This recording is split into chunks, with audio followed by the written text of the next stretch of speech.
about 3 or 4 nights later, he arrested again. I jumped on it, kept him alive, but in the morning his neurologic deficit was worse. Now when his family came in, I of course filled them in on what had happened, and they asked me to come to the waiting room and sit with them for a bit. So I did. Now these were very together people, his wife, one of his kids, and they looked at me and said, "We would appreciate it if this happens again, if you don't resuscitate."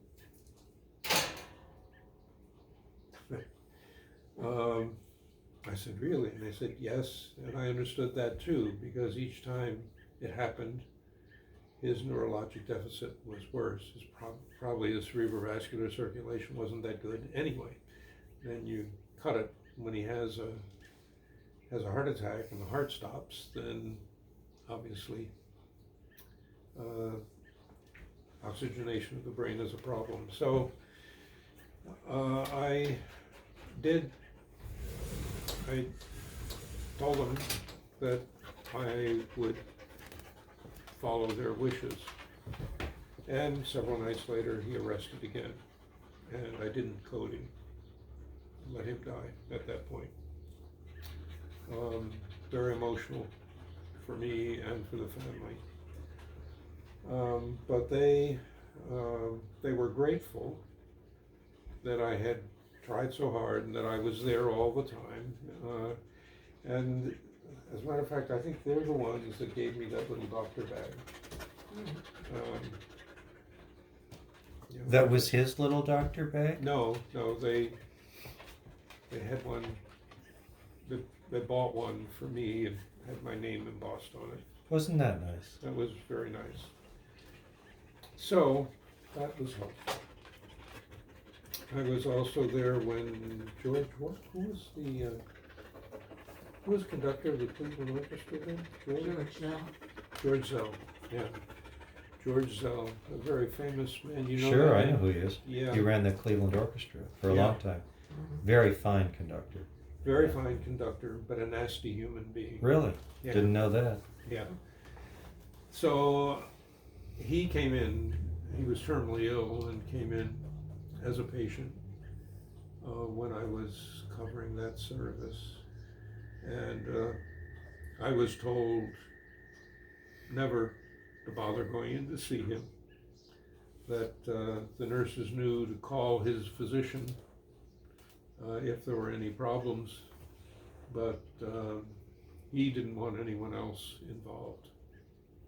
So that was, he did die, I think, while he was there. It was his final hospital stay, but I never even met him, despite the fact that I was sort of responsible for him at night.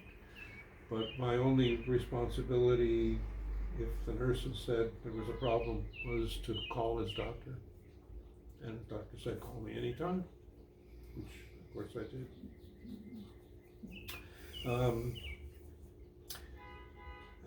I think the other saddest case I had was a 16-year-old black girl who had lupus erythematosus, who was seriously ill, was a teenager, was having all kinds of trouble adjusting to this. Very difficult to work with her. She was so angry, understandably, and there wasn't much I could do, and unfortunately, in the middle of the night, she arrested and died at age 17, right in front of me, and there was nothing I could do to get her back. So that was one of the saddest ones. Remember that? We had some funny things happen too.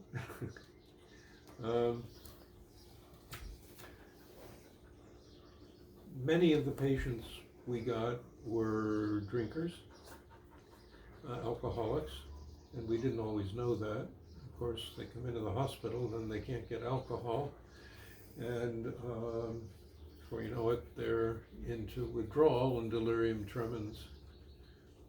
So we had one man who went into DTs and got up and ran out into the hall, stark naked, and ran down the hall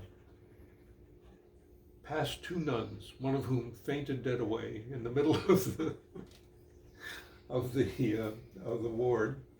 And then he was into the stairs with me and a couple other people behind him, calling hospital security, trying to find him. We eventually caught him, brought him back, and got him sedated, and he survived.